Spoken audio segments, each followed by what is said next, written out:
Bible का परमेश्वर जिसकी मैं और आप उपासना करते हैं और आधी दुनिया उसकी उपासना करती है, वो वाचाओं का परमेश्वर है। वो वाचाओं का परमेश्वर है। वो अपने लोगों के साथ अपनी वाचाओं को रखता है। और प्रभु के कलाम से हम ये बात भी पढ़ते और सुनते हैं कि वो वाचाओं को पालता है। वाचाओं को पालने वाला परमेश्वर, वाचाओं को रखने वाला परमेश्वर।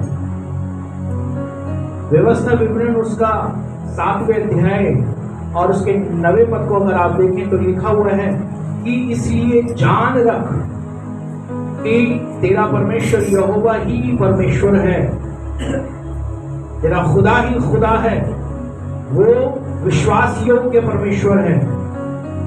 फिर लिखा है और जो उसके साथ प्रेम रखते हैं या जो उससे प्रेम रखते हैं और जो उसकी आज्ञाओं को मानते हैं, उनके साथ वह 1000 पीढ़ी तक अपनी वाचा पालता है। एक व्यक्ति या एक परिवार नहीं बल्कि 1000 पीढ़ी तक अपनी वाचाओं को कंप्लीट करता है। जिस खुदा की में और उपासना करते हैं, कलाम में हम यह भी पाते हैं, भजन संहिता और उसका 89 वर्स 34 कि वो परमेश्वर यह प्रॉमिस भी कर रहा है कि वो अपनी वाचा को कभी तोड़ेगा नहीं।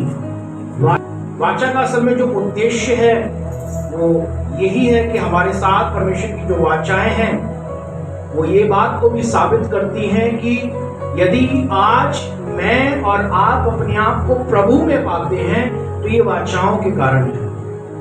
हमारा परमेश्वर के साथ जो नाता है वो वाचाओं के कारण है। वाचाएं एक ऐसा आधार बनती हैं जो परमेश्वर के साथ हमारे रिश्ते को एक कहा जा सकता है कि हमारे रिश्ते को उसने लपेट दिया है, कवर कर दिया है। परमेश्वर कभी भी तोहरी जिम्मेदारी या तोहरे वायदे की अनुमति नहीं देता कि दो तरफा मन रखने वाले लोगों के साथ परमेश्वर नहीं है, और ना ही परमेश्वर ऐसी अनुमति देता है, ना ही ऐसा वो सलाह देता है, ना ही वचन की ऐसी शिक्षा है। वो नहीं ऐसे लोगों को पसंद करता जो दुचित्ते मन के हों, जिनका एक मन प्रभु के साथ रहे और एक मन संसार के साथ रहे। परमेश्वर का एक ही मन है और उसका मन उनके लोगों में है, इसकी पृथ्वी में, उसकी सृष्टि पे है। इसलिए उसने अपनी वाचाओं को कभी हल्के में नहीं लिया, क्योंकि उसने जिनके साथ ये वाचाएं बांधी हैं वो बहुमूल्य थे, और आज मैं और आप उन वाचाओं के कारण परमेश्वर के लिए बहुमूल्य हैं। इसीलिए इस पृथ्वी को नाश होने से पहले वो धीरज धरता है। दूसरा पत्रस उसके 3रे अध्याय के 9वें पद में हम पाते हैं वो धीरज धरता है हर एक को मन फिराव का अवसर मिल जाए। वो धीरज धरता है, अपनी वाचाओं के कारण वो धीरज धर रहा है। अंधेरा और उजाला कभी एक साथ नहीं हो सकता, पाप और पवित्रता कभी एक साथ नहीं हो सकती। पिछले समय पहले भी इस बात को मैंने आपके मध्य में रखा था। यीशु मसीह ने क्रूसिफिकेशन के टाइम पर यदि ये वाली बात कही थी, सलीब पर जब वो चढ़ा दिया गया था, हे पिता तूने मुझे क्यों, क्या आपको मालूम क्यों वो छोड़ा गया था? आपको मालूम वो छोड़ा गया था क्यों? पाप का परमेश्वर के साथ कोई नाता, वो पाप को लेकर के क्रूस पर चढ़ा था। और अगर वो परमेश्वर पवित्र है तो पवित्रता का पाप के साथ कोई दूर दूर तक रिश्ता नहीं हो सकता, कभी नहीं। निर्गमन की किताब उसका 34वें अध्याय में उसके 14वें पद में प्रभु अपना एक स्वभाव अपने लोगों को बताता है। 34 का 14 पद क्या लिखा है? क्योंकि तू पराये देवताओं की उपासना ना करना, यह आज्ञाओं में है।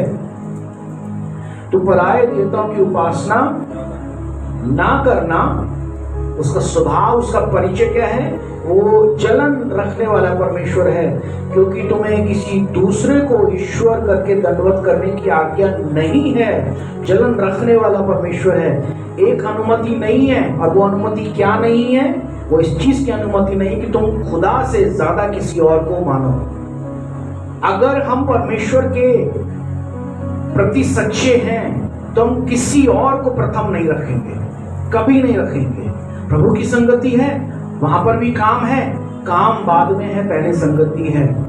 काम आपके बार बार हो सकते हैं, आपको लगता है कि संगति बार बार, ये बहुत से लोग अक्सर कहते भी हैं, अरे हर बार तो चर्च जाते ही हैं, इस बार नहीं जाएंगे तो कौन सी आफत आ जाएगी। आफत क्या आएगी वो खुदा से पूछना, और जब वो आफत आएगी ना तब खुदा घुटनों पे ले आता है। जब आफत आती है बिल्कुल खाली कर देता है, दिमाग से भी, जेब से भी और जिंदगी से भी, क्योंकि हमने क्या अंगीकार कर लिया या क्या कह दिया अपनी जबान से, हर बार तो जाते ही हैं, नहीं जाएंगे तो क्या दिक्कत है। ये चीज ध्यान रखना, शैतान भी सुन रहा है और खुदा भी सुन रहा है। शैतान सुन रहा है तो वो जीत गया, देखा, प्रभु के नजदीक जाने नहीं दिया मैंने। और खुदा भी सुन रहा है कि इसके साथ जो मैंने वाचा रखी है ये दुचित्ते मन का है, ये दुचित्ते मन का है। ये दो जिम्मेदारियों को एक साथ करने की कोशिश में है, ये दो चाल चलना चाहता है, अच्छी भी और बुरी भी, नहीं हो सकता। निर्गमन की किताब उसका 6ठे अध्याय में उसके 3 से लेकर के उसके 5वें पद तक वो परमेश्वर अपना परिचय क्या देता है? हाँ, और याकूब को दर्शन देता था, परंतु यहोवा के नाम से मैं उन पर प्रकट ना हुआ।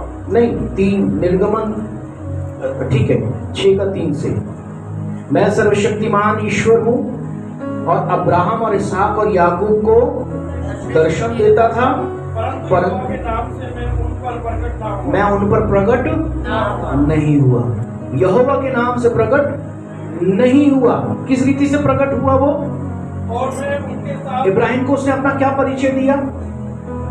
उत्पत्ति 17वें अध्याय में परमेश्वर ने अपने आप का क्या परिचय दिया है? वहां पर ये तो आपको जरूर पढ़ने को मिल रहा है, यहोवा ने अब्राहम से कहा, लेकिन यहोवा ने अब्राहम से जब कहा तो अपना नाम क्या बताया? पढ़िए 17 का पहला। हाँ, मैं सर्वशक्तिमान परमेश्वर हूँ, ईश्वर हूँ, ये परिचय दिया था उसने। मूसा को क्या परिचय दिया? जो अभी भाई मुकेश ने कहा, मैं जो हूँ सो हूँ, कह देना फिरौन को जाकर, ठीक है। और इसहाक को और याकूब को क्या परिचय दिया? इसहाक को क्या बोलता है?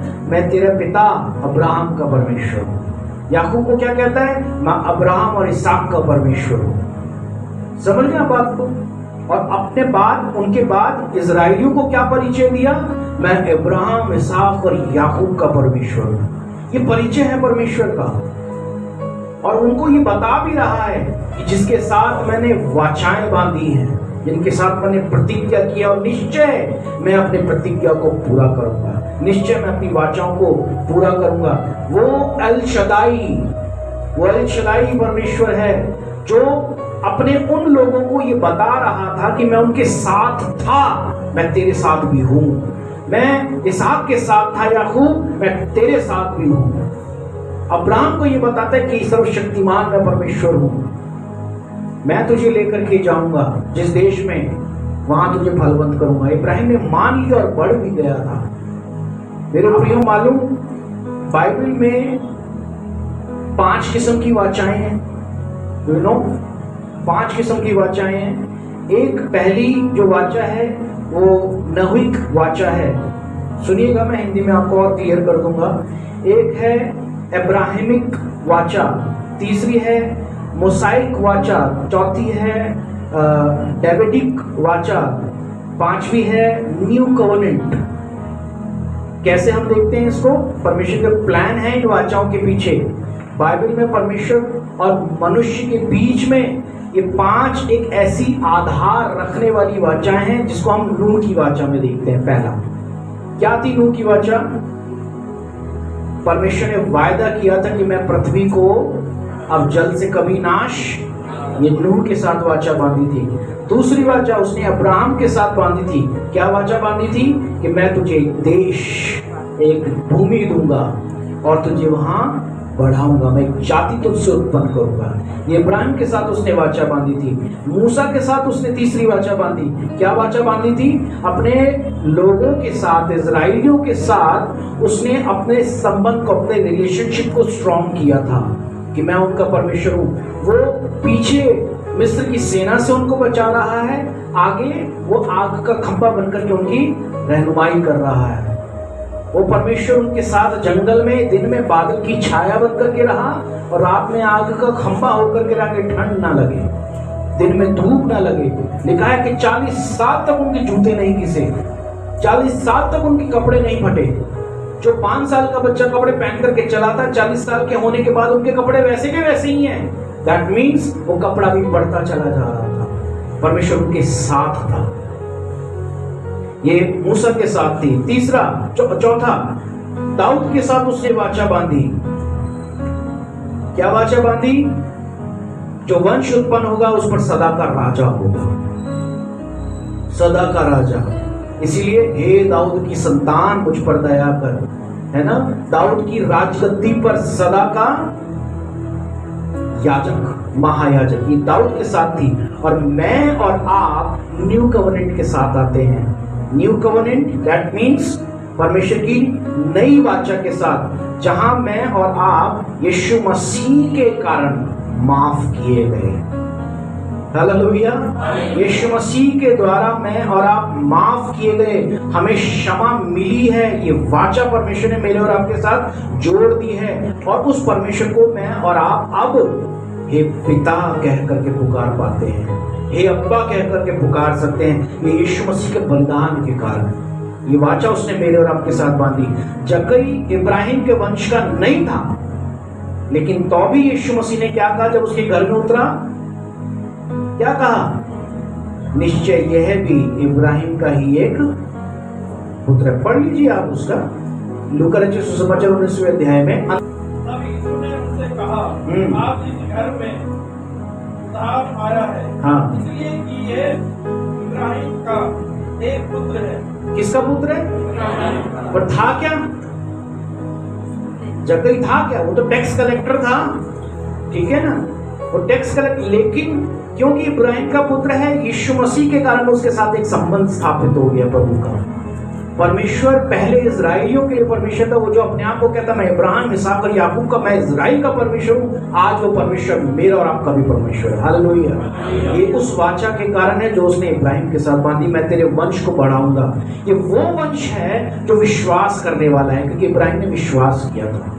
विश्वास किया था कि यदि वो परमेश्वर इस उम्र में मुझे संतान देगा, और उसको बढ़ाने की बात कह रहा है और इस संसार के अंदर एक नई जाति को उत्पन्न करने की बात कह रहा है, जबकि मैं अभी तक बिन संतान हूं, लेकिन उसने इसहाक को दिया और उस इसहाक के माध्यम से परमेश्वर ने मैं एक वंश बनाऊंगा, जिसको परमेश्वर कुर्बानी के तौर पर भी मांग रहा है कि अपने बेटे को मेरे लिए कुर्बान कर दे।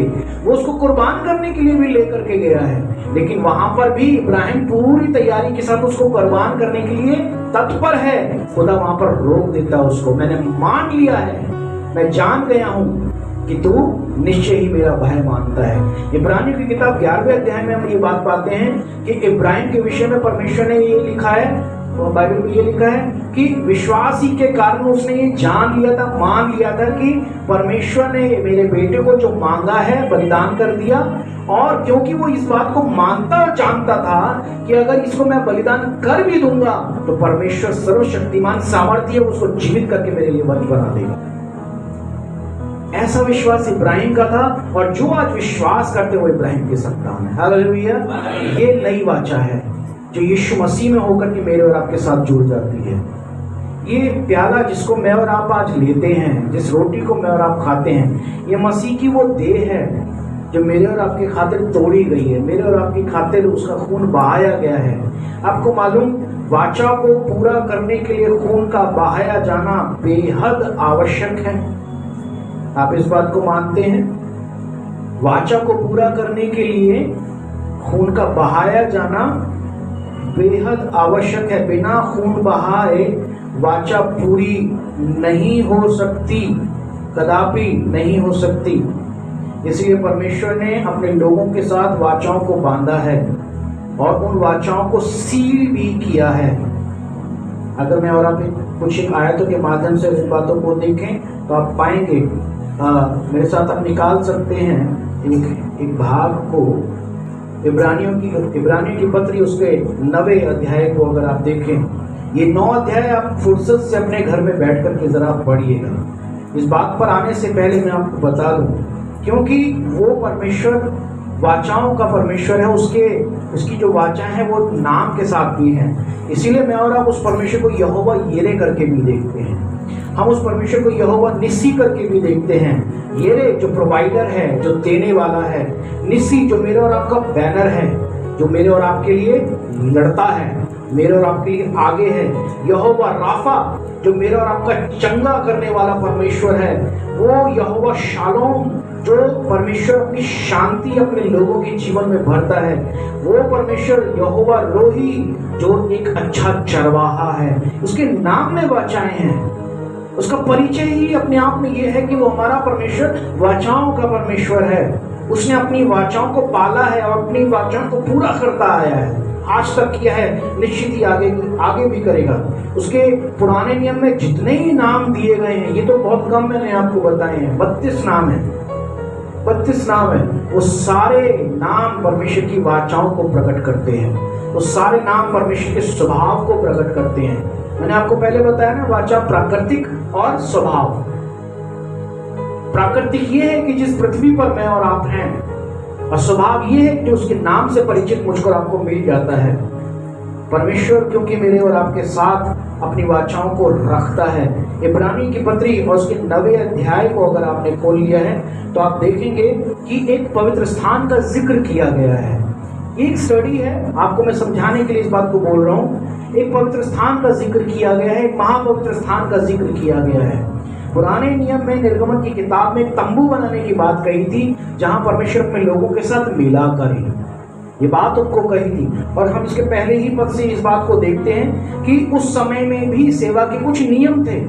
उस समय तंबू में परमेश्वर की इबादत करने के भी कुछ नियम थे। वो तंबू जो बनाया गया था, पहले दीवट, पहले वाले भाग में दीवट थी, मेज थी, भेंट की रोटियां थी, और वह पवित्र स्थान कहलाया गया था। फिर आगे लिखा हुआ है, दूसरा पर्दे के पीछे का वो तंबू था जो परम पवित्र स्थान कहलाता था। उसमें सोने की धूपदानी थी, चारों ओर सोने से मढ़ा हुआ वाचा का संदूक था। और ये वाचा के संदूक में क्या था? इसमें मन्ना भरा हुआ था, सोने का मर्तबान था, हारून की छड़ी थी जिसमें फूल भी उगाए थे, और वो वाचाओं की पट्टियां थी जो परमेश्वर ने मूसा को, उसके ऊपर तेजों में करूब थे दो, और प्रायश्चित के ढकने पर छाए हुए थे। इनका एक एक करके वर्णन करने का अभी अवसर नहीं है। ये अपने आप में बड़े भेद भरे थे, अपने आप में बड़े अहम थे, क्योंकि ये महापवित्र स्थान में रखे हुए थे। आगे इसमें लिखा हुआ है, ये वस्तुएं इस रीति से तैयार हो चुकी थी कि उस पहले तंबू में याजक साल में प्रवेश करता था, सेवा करने के लिए प्रवेश करता था, लेकिन वर्ष में एक बार महायाजक प्रवेश करता था। वर्ष में एक बार अपने लोगों की भूल चूक के लिए, गुनाह की क्षमा के लिए वर्ष में एक बार जाया करता था। 9वें पद में लिखा, यह तंबू वर्तमान समय के लिए क्या है? दृष्टांत है। इसमें ऐसी भेंट और बलिदान चढ़ाए जाते हैं जिनमें आराधना करने वालों की विवेक सिद्ध नहीं हो सकते। कौन सा है ये वाला भाग? आज दृष्टांत की रीति पर बताइए, कौन सा है ये वाला भाग? पवित्र स्थान का कौन सा भाग है ये? आज इस चर्च में कौन सा भाग है? कौन सा? जहां आप लोग बैठे हैं, ये वो स्थान है। क्या कर रहे हैं हम लोग? यही तो कर रहे हैं 9वें पद के हिसाब से, जिसमें ऐसी भेंट और बलिदान चढ़ाए जाते हैं जिनसे आराधना करने वालों की विवेक सिद्ध नहीं हो सकते। अगर कोई ये मानता है कि ये यीशु मसीह के बाद के समय में जो लोगों का स्वभाव था ना, कि आराधनालय में जाते थे, शास्त्री और फरीसी लोग हुआ करते थे और वो अपने हिसाब से करते थे, परमेश्वर के मध्य वो, लोगों के मध्य वो दिखावा रखते थे, सफेद अपना पहरावा पहन करके कि हम धार्मिक लोग हैं और हम परमेश्वर के याजक हैं, लेकिन अंदर से उनकी बहुत बुराइयां थी। यीशु मसीह ने उजागर भी की, उनको जताया भी था। बहुत से लोग प्रभु के भवन में इसी मंशा से होते हैं, आराधना तो कर लेंगे, दे भी देंगे, लेकिन वो उनके छुटकारे का कारण नहीं है। बहुत से लोग हैं जो चर्च नहीं आते। मैं एक जगह पर था, वो चर्च नहीं आते थे, लेकिन अपना दशवांश, अपनी भेंट भेज दिया करते थे, मगर आते नहीं थे क्योंकि उनको काम बहुत होते थे। तो क्या वो ग्रहण योग्य रही? कदापि नहीं। ऐसी चीजों के कारण ना तो विवेक शुद्ध होगा, ना ही जीवन। और ये इसी बात को दर्शाता है कि ऐसी चीजों के कारण वो कभी भी ना तो आराधना ग्रहण योग्य है, ना ही वो भेंट और बलिदान ग्रहण योग्य है। 10वें पद में लिखा है, क्योंकि वो केवल खाने पीने की वस्तु और भांति भांति के स्नान विधि के आधार पर शारीरिक नियम है जो सुधार के समय तक के लिए नियुक्त किए गए थे उस समय। और बहुत से लोग यही करते चले जा रहे हैं, बहुत से लोग आज भी यही कर रहे हैं। लेकिन मसीह के लहू का जो जिक्र आगे के पदों में आप पढ़ते हैं, वो वाचाओं के तहत बहाया गया कि जब पवित्र स्थान में बलिदान चढ़ाया जाता था तो महायाजक वर्ष में एक बार उन लहू को लेकर के अपने लोगों के लिए क्षमा की याचना किया करता था। इसका जिक्र आपको पढ़ने को मिल जाएगा, 12वें पद में देख सकते हैं आप। लिखा हुआ है कि बकरों और बछड़ों के लहू के द्वारा नहीं, पर अपने ही लहू के द्वारा एक ही बार पवित्र स्थान में प्रवेश किया, अर्थात यीशु ने, और अनंत छुटकारा प्राप्त किया। पहले महायाजक वर्ष में एक बार जाया करता था, लेकिन वो बार बार चढ़ाने के बावजूद उनका छुटकारा नहीं था। लेकिन मसीह ने अपना ही बलिदान करके एक ही बार में उसने उस अनंत छुटकारे को प्राप्त किया। क्योंकि लिखा है, बकरों और बैलों के लहू और क्रोध की राख का अपवित्र लोगों पर छिड़का जाना शरीर की शुद्धता के लिए उन्हें पवित्र करता था। तो मसीह का लहू, जिसने अपने आप को सनातन आत्मा के द्वारा परमेश्वर के सामने निर्दोष करके चढ़ाया, तुम्हारे विवेक को और तुम्हारे मरे हुए कामों को क्यों कर शुद्ध नहीं करेगा? वो बकरे और बछड़ों के लहू से वो उनकी शुद्धिकरण किया करते थे। यहाँ मसीह का लहू बहाया गया है मेरे और आपके कारण, दुनिया जहान के कारण। प्रभु ने अपने लोगों के लिए जो लहू बहाया, वो अपने लोग उसके ऐसे ही नहीं है, वे वो हैं जो परमेश्वर द्वारा सृजे गए हैं। और इस पृथ्वी पर हर एक धर्म का, हर एक जाति का, हर एक व्यक्ति परमेश्वर के द्वारा ही सृजा गया है। किसी को रोबोट करके नहीं बनाया है, वो गर्भ से संसार के अंदर आया है, किसी मशीन ने तैयार नहीं किया है। परमेश्वर तैयार करता है, जन्म देता है एक व्यक्ति को। आगे के इन पदों में ये सारा जिक्र आपको पढ़ने को मिल जाएगा कि वो ही लहू है जो एक ही बार बहाया गया और उसके बाद किसी और अन्य लहू की आवश्यकता नहीं है। उसी लहू का जिक्र यीशु मसीह ने अपने चेलों के साथ फसह के पर्व में कहा कि ये मेरा वो लहू है जो तुम्हारे लिए बहाया जाता है। मैं एक नई वाचा तुम्हारे साथ बांधता हूँ। ये वाचा का वो लहू है जो तुम्हारे लिए, ये वो लहू है जिसके कारण मैं और आप अब डायरेक्टली, पहले इजरायली लोग प्रभु के उस महापवित्र स्थान में नहीं जा सकते थे, लेकिन अब वेयर इज दैट पर्दा? कहाँ है वो जो महापवित्र स्थान और पवित्र स्थान के बीच में था। यीशु मसीह के क्रूसिफिकेशन के दिन वो बीच में से फट गया और परमेश्वर और मनुष्यों का डायरेक्टली आमना सामना हुआ और वो डायरेक्टली संबंध बन गया। नई वाचा के तहत यीशु मसीह ने वो सब चीजों को कंप्लीट किया। इसमें कौन सा प्रयास मेरा और आपका था प्रभु के साथ जुड़ने का? बताइए, क्या धूप दान, क्या वेदी, क्या संदूक, क्या सोना मढ़ना, क्या किया मैंने और आपने? और कौन सा बलिदान किया? ना तो बकरों की बलि चढ़ाई, ना मेढ़ों की चढ़ाई, ना किसी की चढ़ाई। हमने तो अपने हाथ की उंगली को भी नहीं कट करा, लेकिन तो भी मैं और आप उस खुदा को अपना खुदा कहते हैं, अपना प्रभु कहते हैं, अपना परमेश्वर कहते हैं, क्योंकि वो वाचाओं का परमेश्वर आज भी अपनी वाचाओं को निभाता चला जा रहा है और अपने लोगों के साथ उन वाचाओं में वो सच्चा है। निर्गमन के पत्र उसके 24वें अध्याय में जिक्र है सारा का सारा कि मूसा ने लहू लेकर के लोगों के ऊपर छिड़का और उस वाचे के लहू को जो यहोवा ने उन सब वचनों के अनुसार किया था, वो लहू के माध्यम से वो वाचा उनके साथ सेट की है, बांधी है। 7 और 8 पद देख सकते हैं, निर्गमन 24 का 7 और 8।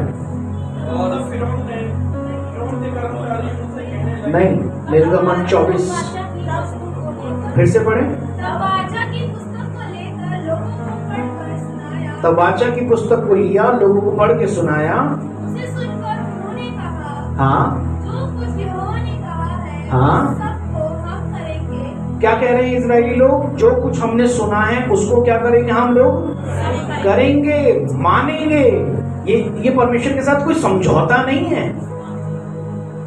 परमेश्वर ने जो कुछ किया है, जो कहा है, मूसा ने जो सुनाया, वो कहते हैं हम करेंगे, हम मानेंगे। इसके बाद पढ़िए, उसकी आज्ञा मानेंगे। और मूसा ने लहू लेकर लोगों पर छिड़का और दिया और उनसे कहा, देखो यह उस वाचा का लहू है जिसे यहोवा ने इन सब वचनों पर तुम्हारे साथ बांधी है। ये लहू जो छिड़का जाना है, ये एक वाचा के तौर पर है जो परमेश्वर ने तुम सबके साथ बांधी है।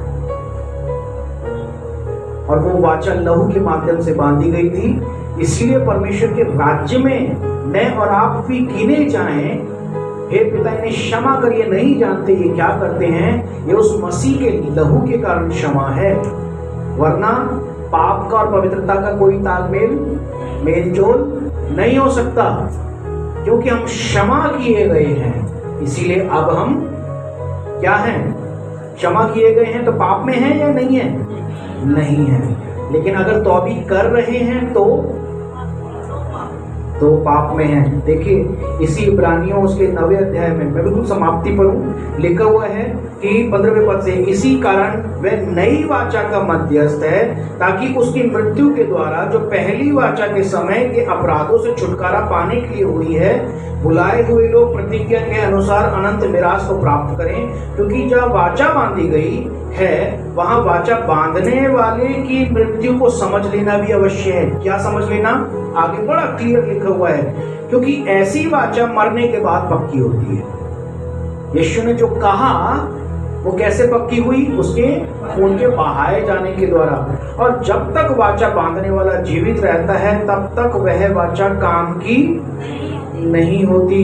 इसीलिए परमेश्वर ने इब्राहिम का परिचय जब इसहाक को दिया ना, इब्राहिम के साथ का परिचय, मैं तेरे पिता अब्राहम का परमेश्वर, वो वाचा उसके साथ जो बांधी थी वो पक्की हुई। वो कहाँ पक्की हुई? जब उसने इसहाक को मांगा था और वहां पर एक मेढ़ा बलिदान किया था जो उलझा हुआ मिला था, वहां से पक्की हुई। मैंने जान लिया है इब्राहिम कि तू मेरा भय मानता है। समझ रहे मेरी बात को आप? इस रीति से वो वाचा वहां पक्की हुई। इसहाक के जाने के बाद याकूब को कहता है कि मैं इब्राहिम और इसहाक का, तेरे बाप दादा का परमेश्वर हूं। और आज परमेश्वर मुझको और आपको भी यही परिचय देता है, मैं तेरा परमेश्वर हूं। यीशु मसीह के कारण वो मेरा और आपका पिता करके है। इसीलिए लिखा हुआ है, क्योंकि ऐसी वाचा मरने के बाद पक्की होती है। जब तक वाचा बांधने वाला जीवित रहता है, तब तक वाचा काम की नहीं है। इसलिए पहली वाचा भी बिना लहू के नहीं बांधी गई थी। और क्योंकि जब मूसा सब लोगों की व्यवस्था की हर एक आज्ञा सुना चुका, तो बछड़ों और बकरों का लहू लेकर के उसने पानी और लाल ऊन के जूफा के साथ उस पुस्तक पर सब लोगों पर छिड़क दिया और कहा, यह उस वाचा का लहू है जिसकी आज्ञा परमेश्वर ने तुम्हारे लिए दी है। इसीलिए इसी रीति से तुम्हारे उसने तंबू और सारे सेवा के सामान पर भी लहू को छिड़का। सच तो यह है कि व्यवस्था के अनुसार प्राय सब वस्तुएं लहू के द्वारा शुद्ध की जाती हैं, और बिना लहू बाह्य पापों की क्षमा नहीं है। और वो यीशु के लहू के कारण मेरी और आपकी क्षमा है। इसीलिए मैं और आप प्रभु में पवित्र किए गए हैं। और अगर पवित्र किए गए हैं तो परमेश्वर पिता जो पवित्र है, मेरा और आपका रिश्ता बनता है।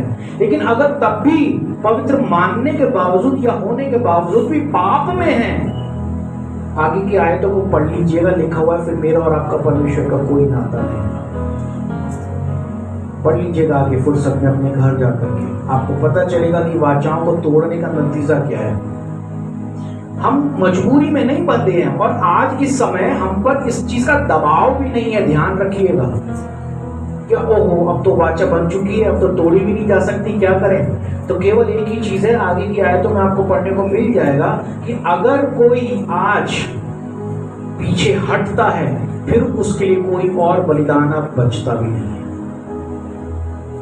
अब उद्धार फिर उसके लिए कहीं और से है भी नहीं, क्योंकि लहू के बहाए बगैर उद्धार नहीं है। वो वाचा पूरी होती ही नहीं है।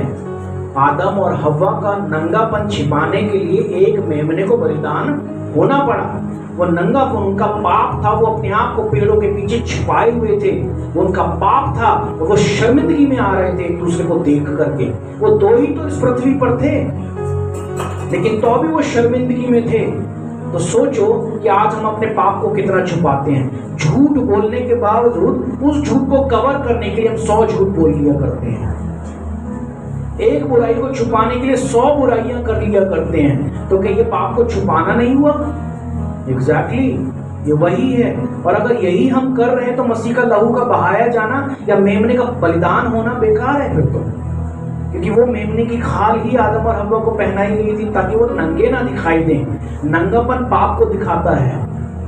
जैसे हम अपने नंगेपन को छिपाते हैं, लोग पाप को छिपाते हैं और ऊपर के धार्मिकता के कामों को दिखाते हैं और प्रभु की महिमा और आराधना कराने के लिए उसके भवन में, उसकी संगति में जुड़े होते हैं, लेकिन अपनी जिंदगी में पाप में जी रहे होते हैं। ये है वाचा का वो स्थान जो बिना लहू के पूरी नहीं हो सकती थी, और उस लहू के द्वारा मैंने और आपने अपने पिता परमेश्वर को अपना प्रभु करके पाया है।